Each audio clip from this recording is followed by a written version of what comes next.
Hey, it's Tweeter's Digest, the Twitter Maxing podcast. Episode 4, Grant is a Big Breakfast Guy.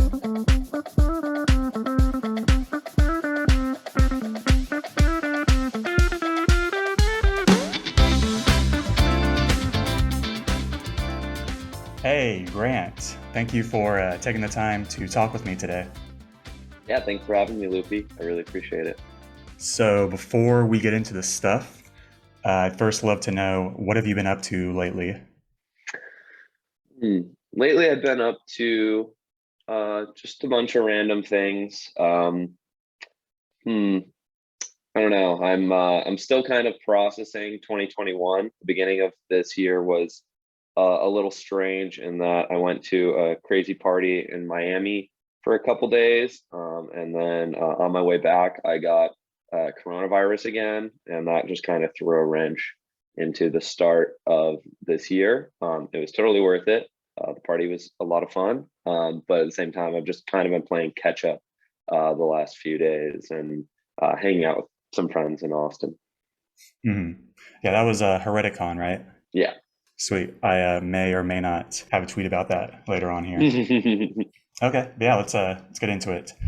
On December 12th, 2020, you tweeted, "How many of my Twitter friends live in Austin? I had a call with a close friend yesterday who moved there, and I'm interested in visiting sometime in 2021." Yeah, so that worked out. I want to know what sold you on Austin when you visited. Yeah. So shout out to Tom Ivy. He was the friend who I talked to, and also the first person who met up with me when I came to visit in 2021. I did follow through on that. I just had a great time when I came here, and so I came to visit with some buddies from college. Ended up going to a couple meetups that were happening. The first kind of like Ethereum meetup that had occurred since the pandemic happened to be while I was here. There's free barbecue, which is always a huge selling point. It's kind of funny because looking back on that event now, I met multiple people who are friends and even important like business partners in my life at that one event. So the vibes were just really good, and especially after being like locked up essentially in my house in Rochester, being here and it being sunny, eating tacos, meeting cool people. I was like, I think this is a good place for me to move. And the other thing, which I just think is kind of funny, is on my list it was essentially like Miami, Austin, and DC were kind of like the top places that I was most interested in. And just disproportionately, like I had a lot of friends in DC, but many of them started moving to New York. And then I tried to go visit Miami for the Bitcoin conference in May or whatever. And I posted about it multiple times, being like, hey, can I, anyone going? Can I like crash, sleep on someone's couch or whatever? And just got like no response. And whereas like in Austin, I not that I slept on anyone's couch, but when I posted about it, all these people were hitting me up. So something about the algorithm and like the people who I'm connecting with and who are connecting with me were just like disproportionately in Austin. So I was like, hey, seems something. There's something here. I don't know exactly what it is, but let's go. Yeah, yeah. Community is definitely like a huge factor for deciding where to live. So you've been here about like 6 months now, is that right? Yep. Yeah. So I'd love to know, like, what's your 6 months review of Austin, like best, worst things about the city? It's terrible. Don't move here. Like it's not going to make it fundamentally. Now, I would say that right now, I mean, it's kind of a gray morning, but it is going to be like sunny and like 70 or like half sunny and 70 later. So for me, the weather is like a big game changer. Just coming from Rochester, like if I was talking to you from Rochester last year, like I would just probably be like very seasonally depressed and like low energy right now. But instead, I'm really excited to get on with my day and do all these great things, and happy to obviously start it with you. Big things. I mean, I would say an underrated thing is, unfortunately, I currently don't have a car, so I've had to navigate by biking, which is feasible. My neighborhood is like very bikeable, and taking the bus, as well as Ubers and stuff. But the bus system is actually very great, and affordable, so that's nice. Yeah, I mostly just like the people that I met. I have a girlfriend, which is cool. Hopefully that remains true. Otherwise, this podcast will not age well in that element. And then I'd say the other thing is, yeah, just the people I've met, and that it's a growing city still. I think it's like slowing down a little bit from kind of the rush, but at the same time, I've never lived anywhere that was growing, and it just feels like there's so much energy and opportunity. And Yeah, it feels like living anywhere with like a good, well-structured downtown is doable. If you can like bus and bike and potentially, ride with friends. Any city like that lends itself to not having a car. Sometimes surprising in America. I want to buy a car. They're just like 70% more expensive than they were a year ago. And I think I can wait one out. The one thing I keep, I'm astonished by is it's crazy how you have to like make things and like ship them places, or like the price of everything just goes up. It's like really, really kind of blowing my mind. Yeah, man, supply and demand, it's a hell of a drug. Yeah, the car thing's so true. I paid a disgusting amount for car repairs recently. Don't love it. Glad you've found a good community or enjoying your time here. Let's go on to the next tweet. On January 12th, 2021, you tweeted, "Increasingly believe that a mutual affinity for McDonald's and or Kanye West are the base of my following on Twitter." I still stand by this one, and that was it was December of this year, or of this past year, 2021. Yeah, January 2021. Yeah. So I mean, that was post Donda. So people were Donda posting. No, this is January 2021. Oh, January. Okay, so yeah, I think that only became more true with all the Donda posting. I think that tweet, the context of that is that I had met up with Jack Tadeo. I don't know if you guys know him. He's great. Shout out to Jack. Hopefully I didn't butcher your last name. And we met up in Rochester for the second time, and I think we talked about Kanye. And he also brought me a McRib, or I think he brought me a McRib to my house when we met up. So I think that's really the context of that. But yeah, most of the people who I have met from Twitter are Kanye people. And then it's sad in Austin. The McDonald's by my house is drive-through only, and has been like the entire time I've been here. So I don't actually think I've eaten McDonald's in Austin yet. But I used to go there all the time because the McDonald's by my house in Rochester, this house that I lived at for essentially like 2 or 3 years, was like my favorite like go-to spot to like read. So I'd essentially like walk over there, order some McDonald's breakfast, because when I say McDonald's, I generally mean the breakfast food, and a large black coffee. And I would just sit there and read and write and hate watch the news. And that's actually where I read Nassim Taleb, which has been very influential on me. So, I'm a big, so that's where the McDonald's affinity comes from. How old were you when you were, establishing McDonald's as your hangout spot? It was this was like 2017 to like 2019, when I was regular at McDonald's. The deals kind of like fell off. Now McDonald's is like pretty expensive, to be honest. But when I was first doing it, it was like $5 for like a McGriddle and a hash brown and a large black coffee or something like that. And that was in the budget. I don't know, it just had a good vibe. And it was like a really like I used to be big on Wendy's, and there was like a Wendy's down the street, but it was like the worst Wendy's in the world versus like one of the best McDonald's I've ever been to. So I just became a McDonald's fan. It's that salt and that sweet caffeine. They have great coffee. That really sold me. So yeah, I'm still a McDonald's fan, but I haven't eaten it in months, which is probably for the best. But Hmm. Yeah, I remember the days of like 39-cent cheeseburgers, I think on Wednesdays only, at least where I grew up. RIP. RIP, yeah. Now it's $3.90 cheeseburger. So Hmm. You're wearing a Kanye 2020 Vision cap. Have you ever gotten pushback on that, just out about in Austin? no, I never have. It's interesting, but I think like part of it is people don't realize what it is. They just kind of see a purple hat, and like a lot of people don't really recognize, because it's like I usually have it kind of up, not not that I'm ashamed, and that I'm like taller than a lot of people, so they just like don't really see what's going on, and I'm like, oh, I'll like go like this sometimes, like I did that last night because we were talking about Kanye, and I was just like flexing. Yes, I was also wearing this hat last night, and I was wearing this sweatshirt last night too. I'm gonna be honest, but this is a fake business Tim Dillon sweatshirt. Shout out to Tim Dillon, notorious Austin hater. He's the comedian, right? Yeah, yeah. Okay. This is like the only merch like that I own, but I love it, and it's just great that it's all purple. It's like this is the only purple I own too, but you know, go hard. Yeah, I guess I was curious if you could clarify then, just for me, the meaning behind the cap. Then it's not like, is it literally vote for Kanye, or what's the true? I think to some degree it was like, I mean, so Kanye became pretty influential on me in like 2017 or so. I actually like wrote about this in my book where he had this line where he's like, if you're a fan of Kanye, you're not a fan of me, you're a fan of yourself, or something like that.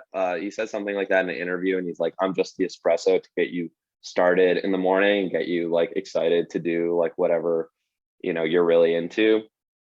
Something like that. I butchered it. He's the poet, not me. Then when he said he was running for president, I was really excited by that. I mean, he didn't. I think he ended up being too close of homies with Trump to like truly run for president. So he ended up walking for president, but he basically just had that one event where he went off and people were like, "Oh, he's crazy" and whatever. But he was dropping a lot of like hot takes that I think were really good and like reframes on things. So I really enjoyed that. When he dropped the merch, I was like, oh man, I really want something. And it was pretty expensive. And then it was funny because this was a total like Girardian mimetic desire thing where I went on his Twitter. He was still posting at the time, which was great. And he posted the sales, like the distribution of sales, like what people were buying, because he had these cheap like black Vote Kanye hats that were like $20. And then I think this hat was like $60 or something like that. But it ended up being 80 with the shipping. But anyway, like the purple hat was like by far the biggest seller. And I was like, oh, people are getting it. I gotta get one. And I don't actually know if I've seen another one out in the wild. I feel like I remember and like have walked up to that person and we'd be like best friends now. So I'm pretty sure I've never seen another one in a while. But yeah, I mean, it's kind of a protest thing. I mean, I think it's a little absurd that like our candidates were Joe Biden versus Donald Trump. And now I think it's like Kanye, like, Kanye Vision 2020. It's like, looking back, like, we're going to look back on that and be like, oh, Kanye was seeing some clear things. He had some really good ideas. And, so I think it's got a nice double entendre as well. Mm-hmm. Yeah, I think it seems to make more sense as like a frame shifting, conversation starting kind of maybe shocking quotes idea versus like a literally vote for him. Yeah. Yeah. I mean, like that he wasn't going to win. Although I do like to joke that, I do believe that the election was stolen from Kanye, because there's no way, like just imagining like the guy who's like, yeah, like Joe Biden. I don't know anyone who likes Joe Biden. Donald Trump. I don't know anyone who likes Donald Trump, but I know a lot of people who love Kanye West. So There's a recent episode of It's Always Sunny in Philadelphia where the characters are all kind of assholes, and throughout the episode they make reference to the fact that, oh, the election was stolen from their guy. Their guy's such a great like businessman. He's great on stage. He's so bombastic. Finally, some other side characters like, guys, stop talking about Trump. They're like, Trump. We're talking about Kanye. wait, this is literally an Always Sunny bit. Yeah, yeah. Okay, wow. I had no idea. I like truly. I would love that. No, that was yeah. I've like joked about that before. I may have tweeted it and deleted it. I don't know. Yeah, you've got the same creative mind as a TV show writers there. Yeah, yeah. Oh, bits all the time. Oh yeah, it's the way to be. Let's move on to your next tweet. On November 1st, 2021, you tweeted, "One of the biggest mistakes I made in my first book is not trying to create my own branded terms. It feels lame and unnecessary, but it's critical to having a greater resonance. If you succeed, you will see the impact of your ideas echo through the world and change language." Yes, totally agree. The ultimate word cell tweet. Am I right? Very, very. very meta, because I think that's actually a good example of like we know about like Rune's cultural impact, at least on Twitter, because he coined terms and now we can watch them float through the discourse. So that's kind of what I was getting at. So one, it makes it easier to measure your impact, where you could like, search some of these terms and see if people are using them and kind of like watch that change over time. I also think it does give you, it probably helps people to better remember the ideas if you like condense them into something that's kind of memorable and actionable. And just at the time, I was kind of like, I don't need to do that, like I'm just writing this book to get my ideas out there, and I'm really just want to like connect with other, optimistic, eager young people, or young people who are kind of like down bad and need a reframe. So that's a lot of what my book kind of focuses on, is just like sharing some models for the world that really kind of helped me to, pull myself out, or pulled me out of a bad time. Yeah, so I definitely stand by that. And, if I ever do a second edition, which is not particularly in the plan right now, I would definitely rework some of the sections and coin my own terms and do all that. So yeah, if you ever write a book, well, one, feel free to hit me up for any of my thoughts and advice on the project itself, or the experience of writing a book. But also, I definitely recommend taking that time to try to word sell your way into a greater cultural resonance. Cool. So, I mean, you can't change the past, but if you could have some phrase, become word sailed into existence and spread throughout culture, specifically from your first book, some idea, if you have some term to sum up some idea from your first book, what would it be? Do you have anything in mind? That's a tough one. I don't think that I have anything particularly in mind. It's more that I just would have gone through the process. As far as, probably I would have one that's something about, like one of the things that I talk a lot about in the book is the importance of making connections and like putting yourself out there, and like, maintaining relationships, maintaining friendships, having a very kind of like open-ended and positive sum like vision for your future, and like how, especially how that if you want to do anything really great, like there's a whole team of people behind you or alongside you to get anything like that done. So I probably have something that pithy, that kind of gets that idea out there. Maybe something that's the kind of thing that someone would read in the book and then they'd be like, oh damn, that's like a good idea, or like a great way of framing things, and then they tweet like whatever, my little catchy thing. Yeah, I don't have a word cell one for you. I'd have to workshop it. Yeah, yeah. Is there anything you have in mind as far as sort of ideas just gestating for a potential second book?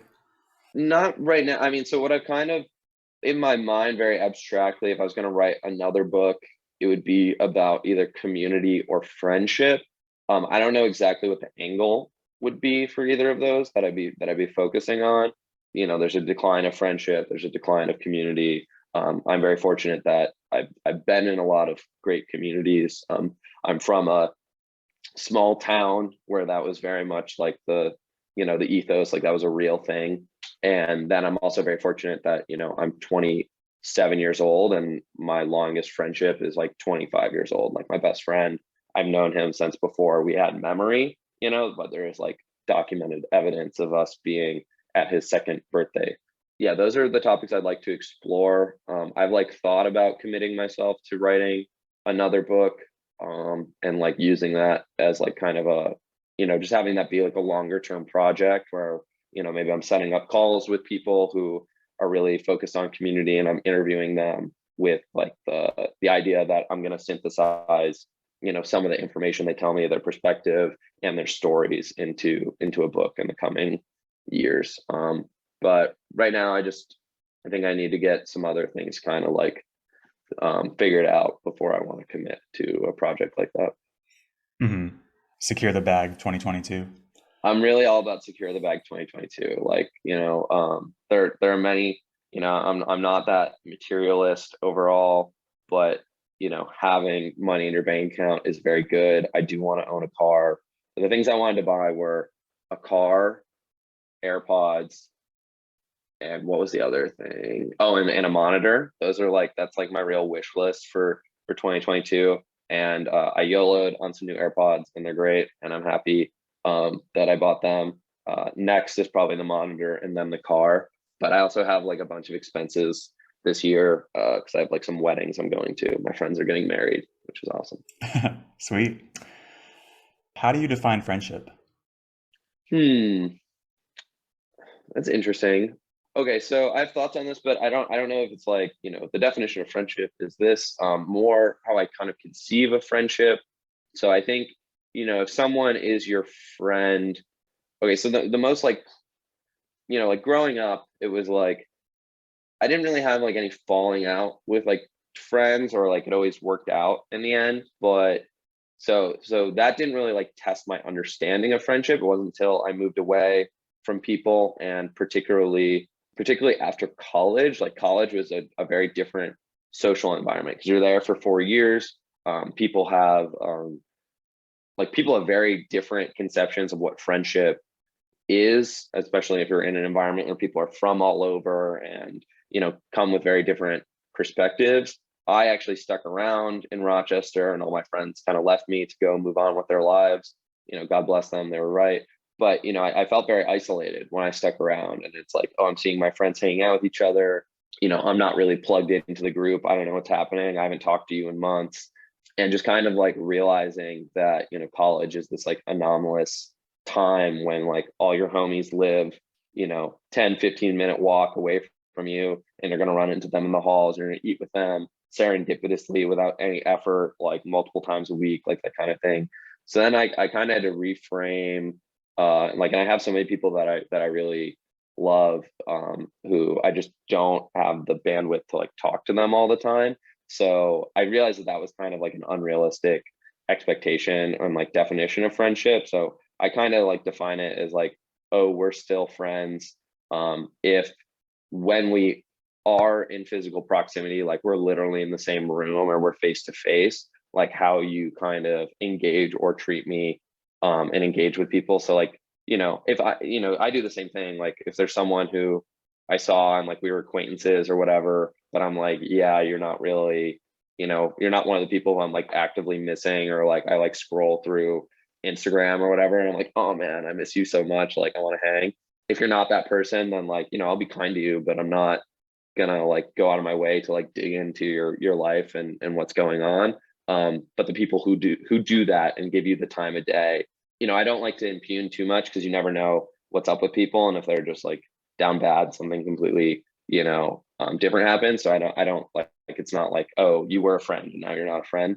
But at the same time, I think if people aren't going to make the effort when you're like, you can't expect people to like call you or text you, or necessarily invite you to do a thing if you haven't seen them in a long time. But how do they act when you reach out, or especially when you're face to face, and you're there, and you could like be engaged, or you could be just like, yeah, I don't really care. And I think that was kind of eye-opening to me, because there were a lot of people who I think were like, oh yeah, we hang out in these same spaces, so like I'll hang out with you and be your friend. But then I catch up with them later, and they're like, yeah, I don't have to hang out with you, so we're not homies. Wow. Dang. Yeah, the that idea of seeing someone's name or picture online and that sparking a particular reaction or emotional reaction, that's a pretty interesting heuristic. I haven't heard of that before as far as a friendship metric. Yeah, and I think, I think the more important one is the piece about like how people treat you when you're face to face. But I just meant that as an example. It's like, not everyone, like I can still be kind to people when I see them. If like, we were in some classes together, or they were kind of friends with a friend, but it's like, I'm not following their life, or I'm not like missing them. I don't think about them. But they could be cool, and I could be friendly with them. Um, and in general, I'm like very against like, I don't know. I guess maybe I have to rethink this, but because I am a bit more critical of kind of like endless optionality than I think I once was. But in general, I don't like to burn bridges, mostly because usually that involves like inflicting some kind of like emotional harm or something on someone. So I usually just, maybe I let the bridge crumble, but I don't light it on fire. Hmm. Yeah, burning a bridge seems counterintuitive to me. It feels like it just elevates the other person when you're trying to actually, achieve the opposite thing. So if you want to truly, quotes, burn a bridge, you can just like ghost them or, stop talking to them. That's how you actually burn the bridge. Not some dramatic fiery display. That's immortalizing what once was. Yeah, Yeah, cool. Great answer. yeah. Let's move on to your next tweet. On November 9th, 2021, you tweeted, GF and I just had our first fight. Sad face. She prefers flour tortillas over corn tortillas. This is so funny. Yeah. I mean, it's just true. She does prefer flour tortillas over corn tortillas. I'm a corn tortilla maximalist. They're better, but it's okay. We had our first fight, and someone said this to me, and I'm just stealing it. I think it was my brother. Until you have your first fight, you're not even dating. Yeah, so I'm glad we could get that one out of the way. There was no resolution to this. We just agreed to disagree. Hmm. Yeah, I think I supported you in the replies here because why wouldn't I?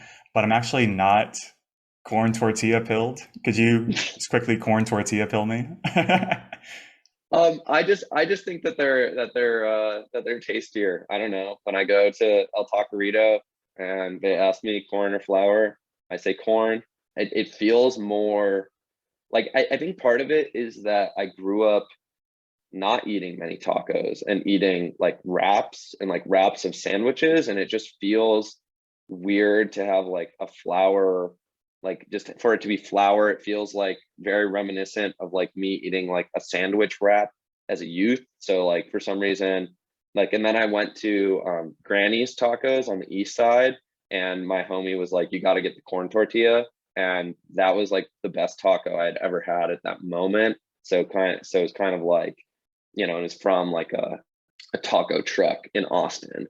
So I was kind of like, okay, the authentic way to eat really delicious tacos in Austin is corn tortillas. And that, so my belief is pretty nascent. I'm pretty young and like early to the corn tortilla evangelism. So I don't have too much of a bit about this, but I think those are my associations. Yeah.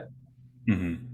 Yeah, I think for me, um, corn tortillas I've encountered are mostly the textures seem like rubbery, Mm. and selfishly they're usually smaller than flour tortillas. So, smaller the tortilla, the smaller the taco is going to be. That doesn't jive super well for me. But I think I have like missed out on like authentic, higher quality corn tortilla experiences. So next time I'm out for tacos, I'll give it another go. Granny's Tacos, you got to go early, but they make their corn tortillas and then they run out of them at some point. But it's worth it if you're ever on the east side in the morning. It's pretty close to like Lazarus. Granny's tacos, you said? Granny's Tacos. If I was making the perfect taco for you, what would go in it? Okay, I mean, I think I'm just really like a big breakfast guy. Like breakfast is like I like to go to diners. When I go to McDonald's at any point of the day, it's like McGriddle time. So I'm definitely like overall like a breakfast taco guy. My standard order at El Taquerito is corn tortilla with eggs, cheese, and chorizo. So that's probably like one of the ways to my heart. I'm sure there are better things. Like I'm sure there's probably some possibility of like eggs, and maybe there's some like kind of like fajita, like peppers and onions with like, I don't know, like brisket and some kind of cheese. Like that could probably be pretty good. Yeah, so those are my gut reactions. And otherwise it's just like, yeah, I mean, I do like steak. So like having like some kind of steak tortilla or steak taco with again, peppers and onions and maybe black beans. Yeah, breakfast is the superior meal. Yeah. Yeah. What are your favorite things about your girlfriend? She's very fun. She likes to go out and do things. Like she's really active. She can tolerate me, which is really quite a novel trait. So I like that. Kind of funny. Okay, I'll give you. I think this is fine. I'm an OPSEC respecter. She's not online, so I don't share too much information about her. But she obviously she's beautiful. But kind of a funny thing was like when we were dating, or when we first started dating, she looked me up on the internet as one does. And she obviously found my Twitter. And multiple people kind of joke with me that I have really good SEO, and they ask me for advice, and I'm like, have a unique name and post a lot. But so anyway, she found my Twitter, and basically for a couple weeks, like if you hang out with me, I will talk about Twitter, because like, especially if you're like my curious new girlfriend. So I'm like, oh, I just went and did blah blah blah, and she's like, you just moved here, why do you have friends already? And I'm like, well, I met this person through Twitter, or blah blah blah, Twitter, blah blah blah. So at some point she's like, oh, so like, should I read your Twitter? And I was like, I don't think you should read it yet, because there'll be this asymmetry. Like, you'll know so much about me relative to how much I know about you. And also some of my tweets are, I miss occasionally. Most of the time I don't, but and but and then she was like, oh, okay. But like, she had already read my Twitter. So like, it's like she had read the whole thing, I think, like just like she went through and was developing her list of questions to ask me about my her curation was a little different. She was like, so this unhinged tweet, what did he mean by this? But but it was funny, because there was actually like a moment where she essentially like came out to me as like having read my Twitter. But it was actually like a moment of relief, because I was like, oh, like now that's not like a whole thing we have to like cross in the future, like that's already she already knows. So that was kind of affirming. Yeah, so she's great. Yeah, it sounds like you passed the test with flying colors. That was easy. Because I can imagine a situation where a poster disqualifies himself through his Twitter activity. That was Yes. obviously not the case for you. So congrats. It could have been me. And the other thing, I mean, this is kind of the general life of the poster in general, is that you don't know what things you've disqualified yourself from, so maybe there are other women who broke it off with me, or like didn't go on that date because they did look me up and they were like, oh, no way, I'm not doing this. And then I think similarly, jobs and stuff like that, like maybe there are some jobs where people don't send you a rejection letter and they're like, yo, your tweets way off, bro, like you can't work at Megacorp. So maybe that's happened to me and I just don't know. Which is, I think I have a couple posts about kind of optionality, and how maybe like burning, quote unquote, these bridges is like kind of good, or potentially good, in that like you rule out life paths that are probably like less authentic, or like ultimately less aligned with your values or what you want to do by being kind of a public person. But who knows, maybe I've shot myself in the foot too many times, but this time it worked out. Yeah, I mean, I wouldn't think so. I think just like sharing who you are, like authentically, is always the move.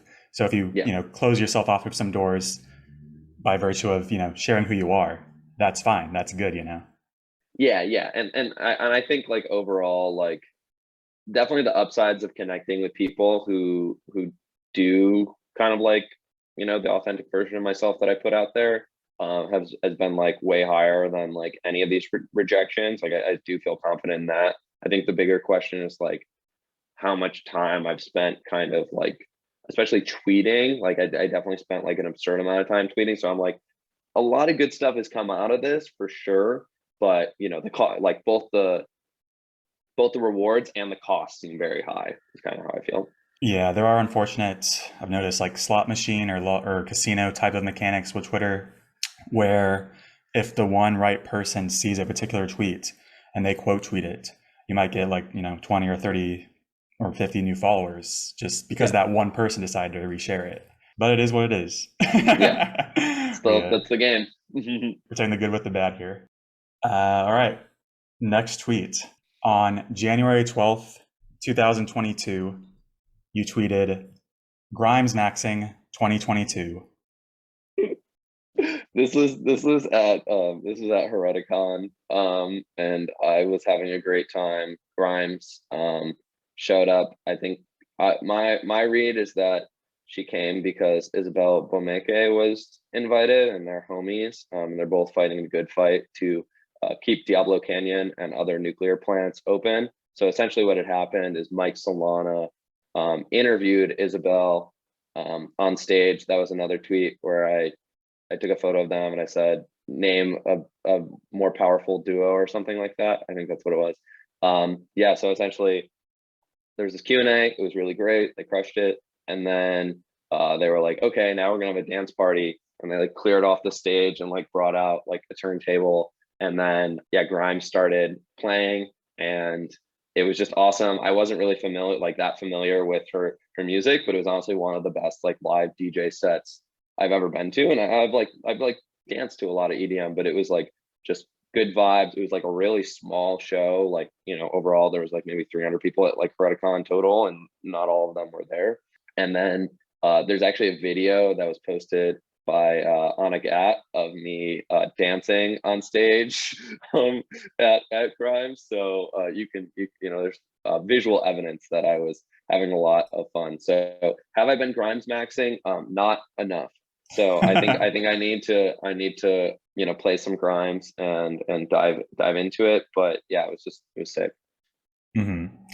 Yeah, that sounds awesome. I was curious if you could, I guess, for the uninitiated, define like what was or is Hereticon, and besides the EDM show, what were your, I guess, top experiences for you there? Yeah. So Hereticon. So this was the first one. So like, you know, what Hereticon is, I think is still being defined.